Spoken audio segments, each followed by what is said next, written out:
Hello students, आज की इस वीडियो में मैं आपको बताऊंगा हरियाणा बोर्ड क्लास 10th का फिजिकल एजुकेशन का सैम्पल पेपर 2023-24 के सेशन के लिए।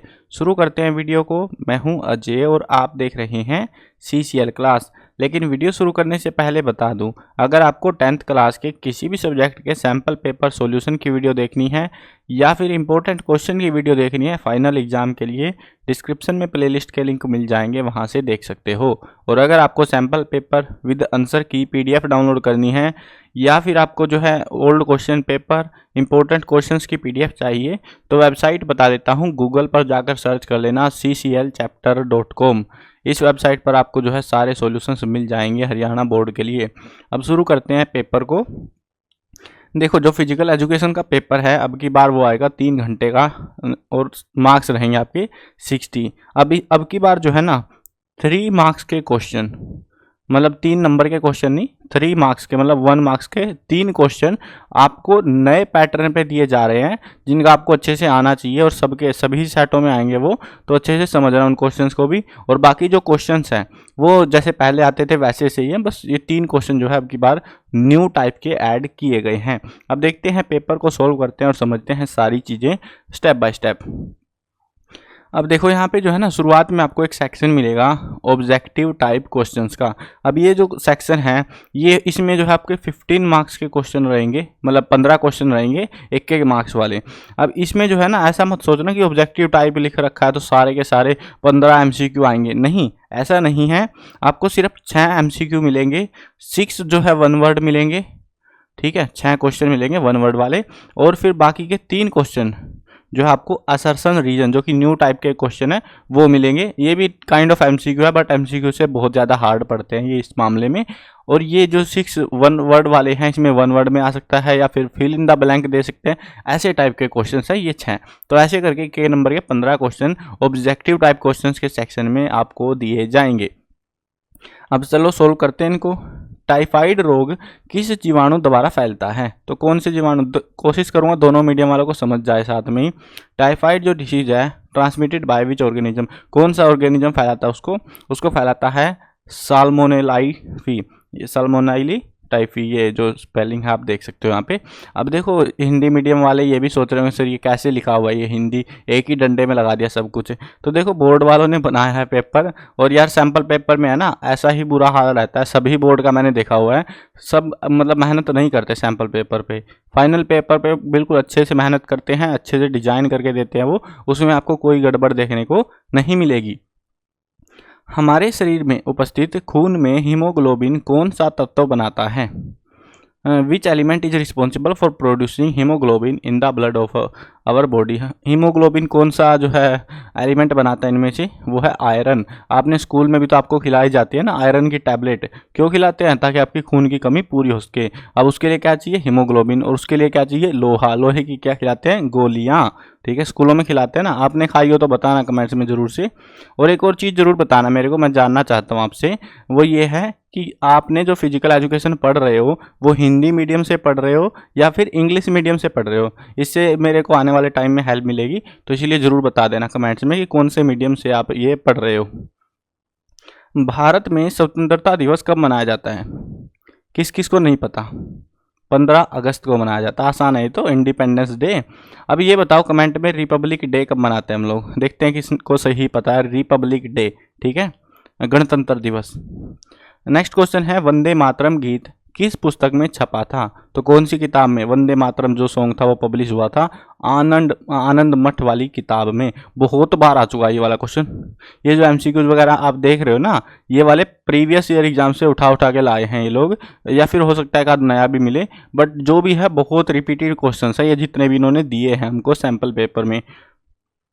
तो सैम्पल पेपर को एक बार सोल्व जरूर कर लेना, मतलब वीडियो देखने के बाद में खुद से ट्राई करना। जैसे ये मान लो कि आपका पेपर ही चल रहा है, आपने पेपर फ़ोन में खोल लिया, उसके बाद आंसर ट्राई कर रहे हो लिख के, तो उस तरीके से करोगे आपको सबसे बेहतरीन तैयारी मिलेगी।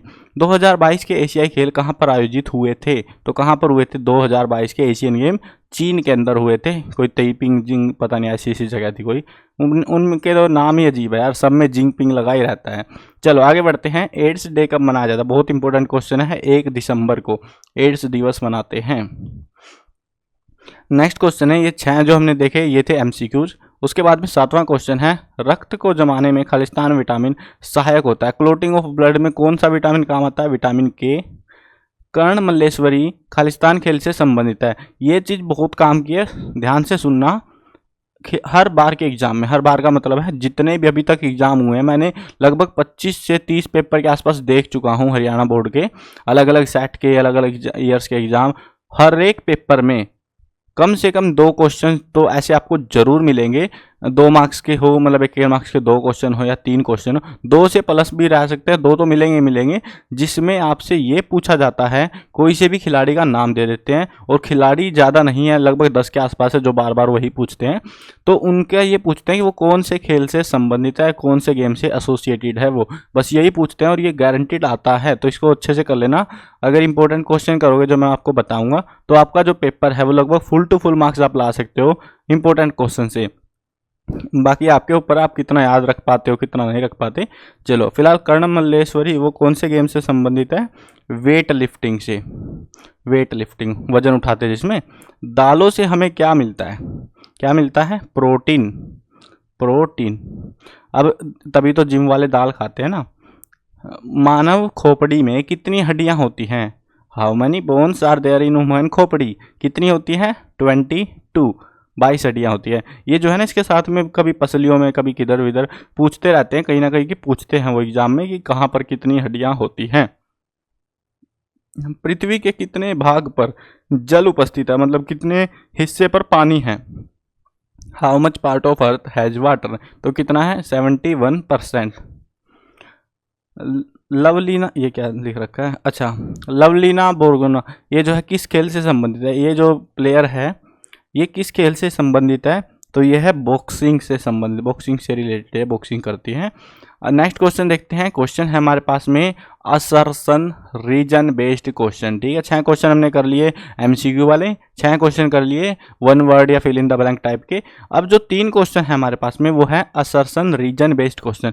इनको अच्छे से समझना, थोड़ा सा दिमाग लगाना है, ज़्यादा मुश्किल नहीं है क्वेश्चन, लेकिन अगर दिमाग नहीं लगाओगे तो दिक्कत हो जाएगी, गलतियाँ करोगे। देखो आपको क्या करना है, पहले 2 स्टेटमेंट दी जाएंगी, असर्शन और एक होगी रीजन, दोनों को पढ़ लेना है, फिर पता लगाना है। हिंदी वालों को अभिकथन और कारण मिलेगा। दोनों को पढ़ना है और पता लगाना है कि जो स्टेटमेंट दी गई हैं ये, क्या ये दोनों स्टेटमेंट या कोई सी स्टेटमेंट कौन सी सही है, कौन सी गलत है। अगर कोई सी गलत है तो आपका सारा टाइम बच गया, लेकिन आप कंफर्म होने चाहिए कि वो गलत ही है। ठीक है, अगर गड़बड़ हुई तो नंबर कट गया, और क्या। अब अगर दोनों केस में, अगर एक ऐसा केस आता है अगर दोनों ही सही निकल जाती हैं, तो उस केस में हम डर जाएंगे, क्योंकि हमको फिर जो है देखना पड़ेगा कि ए के लिए जो है आर रीजन होना चाहिए, कारण होना चाहिए। अगर कारण है तो करेक्ट एक्सप्लेनेशन रहेगी, कारण नहीं है तो नॉट करेक्ट एक्सप्लेनेशन रहेगी। अब उसके लिए हमको देखना पड़ेगा उनका कोई आपस में रिलेशन बन भी पा रहा है कि नहीं बन पा रहा है। जैसे एग्जाम्पल के लिए मैं बताऊं कि मैंने बात कर रहा था कि संतुलित आहार जरूरी है। ठीक है भाई, आप मानोगे, असर्शन दे रखा है। रीजन में मैंने बोल दिया कि वॉलीबॉल खेलने से स्वास्थ्य बढ़ता है, तो इनका आपस में कोई रिलेशन नहीं है। अगर मैं रीजन में भी संतुलित आहार के बारे में कुछ बातें कर रहा होता तो कहीं ना कहीं चांसेज होते हैं 99% कि वो करेक्ट एक्सप्लेनेशन मिलती है। एक आध केस में नहीं मिलती, but most of the cases में आपको ऐसा मिलेगा। उससे अगर रिलेटेड मिलती जुलती बातें हम कर रहे हैं। फिलहाल देखते हैं यहाँ पे, Minamata is a harmful disease. ये बोल रहे हैं कि बीमारी है मिनामाटा और ये बहुत ही खतरनाक बीमारी है। तो सही है बिल्कुल से। Minamata occur due to excess of mercury. Mercury की वजह से ये बीमारी होती है। मरकरी जिसको हिंदी में पारा बुलाते हैं, तो उसकी वजह से होती है। ये भी बात सही है इनकी। अब ये दोनों बातें यहाँ पे स्टेटमेंट में सही दे रखी हैं। अब हमें देखना है कि क्या इसका आपस में रिलेशन है। ये बोल रहे हैं कि ये मिनामाटा एक बीमारी है और वो जो है एक्सेस ऑफ मरकरी के कारण होती है। कारण ही तो दे रखा है, रीजन है ना। तो एक्सेस ऑफ मरकरी के कारण वो बीमारी होती है, जो कि खतरनाक बीमारी एक्चुअल में। तो इनकी जो स्टेटमेंट है वो भी आपस में रिलेट कर रही है, आपस में सही रीजन दे पा रही है। तो यहाँ पे ऑप्शन डी हो जाएगा। ए और आर दोनों सही हैं, both are right, and R is the correct explanation of A. Next question देखते हैं, हिंदी वालों को जो है अभिकथन और ये सेम मिलेगा। नेक्स्ट क्वेश्चन है हमारे पास में, मानव शरीर की रचना का अध्ययन करने वाले विज्ञान को शरीर रचना विज्ञान कहते हैं। यानी कि जो है इंग्लिश वाले भी देख लो, इंग्लिश में कंफ्यूज हो जाओगे नहीं तो। Science which study the structure of human body is called anatomy. Anatomy जो है अगर डेफिनेशन पढ़ी होगी पता होगा, ह्यूमन बॉडी के स्ट्रक्चर की डेफिनेशन को स्टडी को जो है एनाटॉमी बुलाया जाता है। तो ये जो स्टेटमेंट इन्होंने दी है ये बिल्कुल सही है। Human body is skeleton of bones covered by muscles. मानव शरीर जो है हड्डियों से और फिर हड्डियों से बना हुआ ढांचा एक, और उसके ऊपर खाल चढ़ी हुई है, बस मसल्स चढ़ी हुई हैं। तो क्या ये बात सही है? ये भी बात सही है। अब हमको ये देखना है कि क्या इनका आपस में रिलेशन है। ये बोल रहे हैं हमको कि एनाटॉमी एक पढ़ाई है जिसके अंदर हम मानव शरीर की पढ़ाई करते हैं, और उसके पीछे कारण ये है मानव शरीर के पीछे का कि उसमें जो है एक हड्डियों का ढांचा है और उसके ऊपर खाल चढ़ी हुई है, हम उसकी पढ़ाई करते हैं जिसको हम एनाटॉमी बुला रहे हैं। तो क्या ये रीजन सेटिस्फाइड है? बिल्कुल सेटिस्फाइड है, ऑप्शन डी हो जाएगा। अगर गलत हो जाता है कोई सा, रॉन्ग ऑप्शन मिल जाता है, रॉन्ग स्टेटमेंट मिलती है, तो आप इस हिसाब से ऑप्शन डिसाइड करके चूज कर सकते हो। नेक्स्ट क्वेश्चन देखते हैं। क्वेश्चन हमारे पास में, एथलेटिक्स को खेलों की रानी कहा जाता है। क्या ये बात सही है? बिल्कुल। ट्रैक, ये क्या लिख रखा है भाई इन्होंने, ट्रैक व फील्ड, एक तो इन्होंने डंडे लगा के ना पूरी बैंड बजा रखी है इसकी। चलो इंग्लिश में ही पढ़ लेते हैं हम तो। Athletic is called the queen of sport. Athletic को स्पोर्ट की रानी कहा जाता है। Those who participate in track and field event are called athlete. जो ट्रैक इवेंट में और फील्ड इवेंट में पार्टिसिपेट करते हैं उनको हम एथलीट कहते हैं। और अब हमको देखना है दोनों स्टेटमेंट। पहले तो दोनों स्टेटमेंट जो इन्होंने दी है वो दोनों सही हैं। अब हमको जो है ये देखना है कि आपस में रिलेशन बन पा रहा है इनका, नहीं बन पा रहा। ये बोल रहे हैं कि एथलेटिक जो है क्वीन है स्पोर्ट्स की। और क्यों? अगर हम पूछे क्यों है भाई, क्योंकि वो जो है पार्टिसिपेट करते हैं ट्रैक और फील्ड इवेंट में, मतलब बड़े इवेंट होते हैं बेसिकली, तो इस वजह से इनको जो है क्वीन ऑफ स्पोर्ट कहते हैं हम लोग। क्या ये बात सही है? बिल्कुल, यही वो रीजन है, सेटिस्फाइड रीजन है हमारे लिए। तो इसका ऑप्शन भी क्या हो जाएगा? ऑप्शन डी हो जाएगा, जिसके अंदर जो है दोनों सही हैं। R right and R is the correct explanation of A. I hope समझ में आ गया होगा। अब देखो एक और चीज़ है आपके लिए, मैं जिनको कुछ समझ नहीं आया होगा, जिनको लगता होगा सर हमको तो डेफिनेशन ही पल्ले नहीं पड़ रही, अब करेंगे क्या, हमको हम अटक गए। देखो आप अगर सही गलत डिसाइड कर पा रहे हो ये स्टेटमेंट में से, तो उसके बाद आपको अगर कन्फ्यूजन हो रहा है कि भाई रिलेशन बन रहा है नहीं बन रहा है क्या करें, तो आप एक कॉमन चीज़ अप्लाई कर सकते हो जो कि मैंने बहुत सारे वीडियोज़ में बताई है आपको। 100% श्योरिटी नहीं है लेकिन 99% श्योरिटी है कि वो आपका आंसर सही होगा। उसके लिए आपको क्या करना है, कॉमन वर्ड ढूंढने दोनों के अंदर। तो अगर वो मिल जाते हैं तो इसका मतलब ये है, और वो कॉमन वर्ड ऐसा नहीं है कुछ भी कॉमन वर्ड होना चाहिए, नहीं। उसके लिए आपको ये देखना है कि जो वर्ड है पूरे लाइन के अंदर उसी वर्ड की बात हो रही हो। अगर वो वर्ड दोनों में कॉमन है तो मोस्ट ऑफ द केसेज में वो उसमें जो है राइट एक्सप्लेनेशन होगी, डी ऑप्शन ही होगा। चलो अब नेक्स्ट क्वेश्चन देखते हैं। नेक्स्ट जो सेक्शन आएगा आपके पास में very short answer type questions का, ये है जो है आपको डेफिनेशंस करनी है, यहाँ पे लिखना है स्टरलाइजेशन क्या होता है, या फिर ऑप्शन में देखो आपको ऑप्शन में दिए जा रहे हैं क्वेश्चन, जो कि आपके लिए काफ़ी अच्छी बात है अब की बार। पहले इतने ऑप्शन नहीं मिलते थे बट अब की बार थोड़े ऐड ऑन करे हैं इन्होंने। या फिर जो है एक देशभक्ति नागरिक के अपने देश के प्रति क्या करता है। तो ये वाला बहुत काम का क्वेश्चन है, बहुत अच्छे से करके जाना, इसको बहुत बार आ रखा है एग्जाम्स में।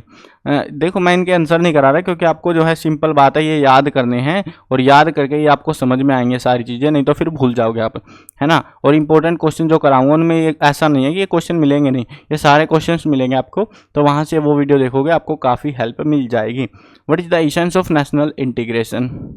ऑप्शन में दे रखा है कि on which occasion is the national flag hosted. ये जो है ना देखो 2 नंबर में क्वेश्चन है ये, और इनमें जो है आपको बस ये बताना है कब नेशनल फ्लैग होस्ट करते हैं, कोई फंक्शन होता है, कोई वो चीज़ें बतानी, कॉमन सा है, इतना मुश्किल नहीं है।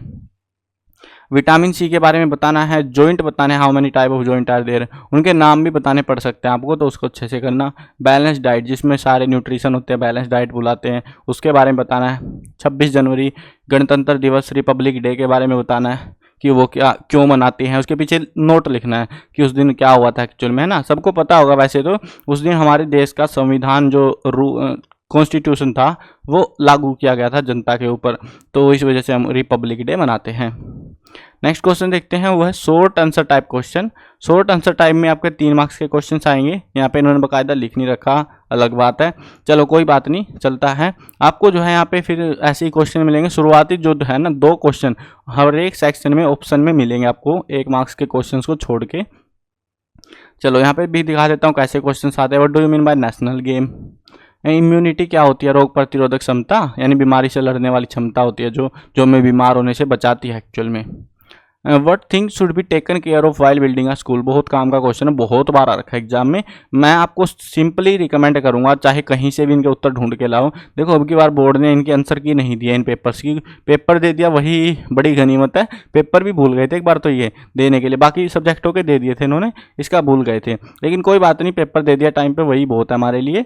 हम जो है इसका अरेंजमेंट कर लेंगे आंसर्स का, कम से कम गाइड से या कहीं से ढूंढ लेंगे आंसर। लेकिन ये सैम्पल पेपर सोल्व जरूर कर लेना, इसमें से फाइनल एग्जाम में क्वेश्चन देखने को जरूर मिलेंगे आपको। पूरा पेपर नहीं मिलेगा। कुछ स्टूडेंट पूछते रहते हैं सर इसी में से आएंगे ना सारे क्वेश्चन, भाई ऐसा नहीं होता यार, तुम समझते ही नहीं हो ये बात है। इसमें से क्वेश्चंस मिलेंगे, हो सकता है 5 नंबर 10 नंबर का पेपर आपको इसमें से देखने को मिले। ऐसा नहीं होता कि एक ही पेपर करा और सारे आपका पूरा का पूरा जो है पेपर उसमें से आ गया। अगर आपको पूरा पेपर चाहिए ना 100%, मैं सिंपल एक चीज़ बताता हूँ आपको, इस सब्जेक्ट के लिए है सिर्फ ये, कहीं सारों में सोच लो, ओल्ड क्वेश्चन पेपर जितने भी मिले उनको कर लो, एक भी क्वेश्चन आपको बाहर से नहीं मिलेगा, एक भी नहीं मिलेगा, इतनी मैं श्योरिटी दे सकता हूँ। लेकिन आपकी मेहनत के ऊपर है, अब आप सारे पेपर करते हो या नहीं करते हो, या चीटिंग करते हो।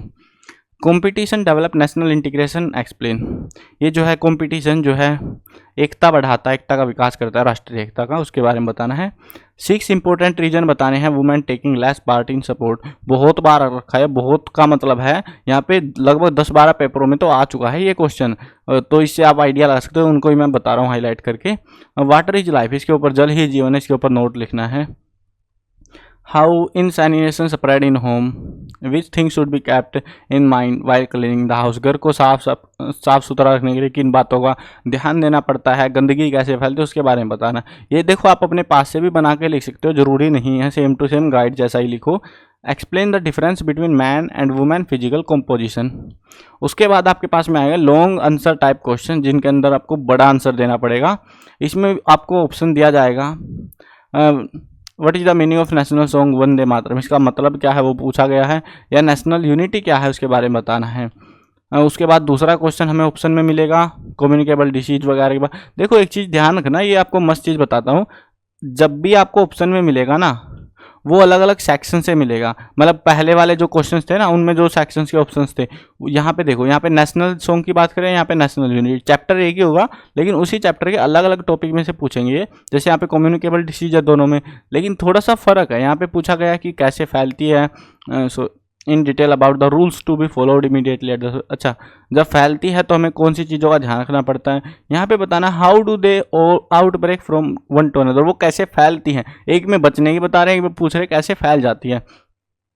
तो अगर टॉपिक अच्छे से आप करके गए होगे तो आपको कोई दिक्कत नहीं आएगी। इस वाले सेक्शन में आपको सारे जो कह सकते हो पोर्शन है, 3 क्वेश्चन मिलेंगे आपको टोटल, 30वां 29वां और 28वां, ठीक है।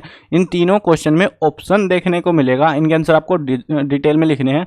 और एक चीज़ ध्यान रखना, अगर आप, ये मस्त चीज़ है, अगर आप डायग्राम बना सकते हो पेपर में तो ज़रूर बना के आना, उससे टीचर आपको अच्छे नंबर जरूर देगा। जैसे डाइजेस्टिव सिस्टम, उसका डायग्राम बना सकते हो आप, है ना। एटमॉस्फेयर का क्या ही बनाओगे, composition of air and the main gases found in air, वो बताना आपको, ठीक है। अब क्या कौन कौन सी गैसेज है, कितने प्रतिशत मात्रा में, वो चीज़ें पूछिए आपसे बस सिंपली। या फिर डाइजेस्टिव सिस्टम को बता दो, उसमें आपको ये मुँह नाक आंतड़ियाँ वतड़ियाँ सब छाप देनी है, जिससे आपको टीचर अच्छे नंबर दे दे, ठीक है। तो आई होप समझ में आ गया होगा। ऐसा कुछ आपका जो है पेपर रहने वाला है। मैंने 1 मार्क्स के सारे क्वेश्चन आपको डिटेल में करा दिए अच्छे से, और जो नए टाइप के क्वेश्चन थे वो भी करा दिए। बाकी ये वाले जो क्वेश्चन है, बड़े वाले क्वेश्चन है जो लिखने वाले, तो इनके अंदर जो है ना आपको बुक से या गाइड से कर लेना इन क्वेश्चंस को, बट इनमें से आपको फाइनल एग्जाम में क्वेश्चन देखने को मिल सकते हैं। तो अच्छे से करके जाना इस पेपर को। और बाकी इंपॉर्टेंट क्वेश्चन जो है ना, अगर आपको चाहिए तो मैं बता देता हूँ आपको कहाँ पर क्या क्या मिलेगा। आपको गूगल पे जाना है, ब्राउज़र पे खोलना अपना, और उसमें जो है ये नाम लिख के सर्च करना cclchapter.com, ये नाम भी लिख लोगे ना CCL चैप्टर, ऊपर ही वेबसाइट आएगी, उसको खोल लेना। उसके बाद में उसको खोलोगे तो आपको कई सारे सेक्शंस मिलेंगे।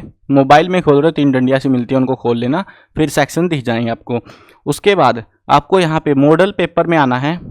अगर आपको मॉडल पेपर या सैम्पल पेपर डाउनलोड करने हैं फिजिकल एजुकेशन का या बाकी सब्जेक्ट के, जो आपके प्राइमरी सब्जेक्ट है Hindi, English, math, science, social science, वो मैंने विद आंसर की अपलोड कर रखे हैं। ऑप्शनल सब्जेक्ट के आंसर की नहीं दी है बोर्ड ने, तो उनके नहीं करा पाया मैं। अब जो है बाकी ओल्ड क्वेश्चन पेपर अगर आपको करने हैं 16 से लेके 23 तक के आपको सारे सब्जेक्टों के पेपर यहाँ पे मिल जाएंगे, ओल्ड क्वेश्चन पेपर, बहुत ही हाई क्वालिटी PDF के साथ में वो भी। और उसके बाद में अगर आपको इंपॉर्टेंट क्वेश्चन करने हैं वो आपको यहाँ से मिल जाएंगे। और हम लोग जो है अब की बार पेड स्टडी मटेरियल भी लॉन्च कर रहे हैं, जिनके अंदर हम आपको जो है विद आंसर की सारे के सारे इंपॉर्टेंट क्वेश्चन कराने वाले हैं। वो यहाँ पर इस सेक्शन में हम अपलोड कर रहे हैं। ये वाला सेक्शन पेड है। हम ऐसी किताबें बना रहे हैं जो कि आपको सिर्फ एक किताब पढ़नी है और उससे बाहर आपको क्वेश्चन नहीं मिलेगा, तो उस टाइप के क्वेश्चन हम यहाँ पे बना के ऐड कर दे रहे हैं। लेकिन ये वाला सेक्शन पेड है और बाकी सब सेक्शंस फ्री हैं, फ्री ऑफ कॉस्ट सारी चीज़ें मिलेंगी आपको। इंपॉर्टेंट क्वेश्चन मैं दिखाता हूँ आपको। इंपॉर्टेंट क्वेश्चन अगर करने हैं 10th क्लास अपनी चूज कर लेना यहाँ से। अगर यहाँ से नहीं करनी, ऐसे सरकार के भी जा सकते हो, आपकी मर्जी है, यहाँ से जल्दी पहुँच जाते हैं बस। उसके बाद में आपको फिजिकल एजुकेशन ढूंढना है। ये देखो मैंने फिजिकल एजुकेशन पूरा अपडेट कर दिया है। अगर आपको फाइनल एग्जाम की तैयारी शुरू करनी है तो यहाँ पर फिजिकल एजुकेशन इंग्लिश मीडियम में, उसके MCQ, हिंदी मीडियम में क्वेश्चंस और उसके MCQ सब कुछ मैंने यहाँ पे अपलोड कर दिया है। तो चाहो तो आप यहाँ से तैयारी स्टार्ट कर सकते हो। और बाकी सब्जेक्टों का भी कर दिया, ऐसा नहीं सिर्फ इसका ही करा है। साइंस, मैथ के MCQ पेंडिंग है, साइंस, इंग्लिश, हिंदी सब हो रखा है, सोशल साइंस वगैरह सब यहाँ पे मैंने अपडेट कर दिया है। तो यहाँ से आप अपनी तैयारी अच्छे से कर सकते हो इस वेबसाइट से। आई होप समझ में आ गया होगा। मिलते हैं नई वीडियो में, बाय बाय।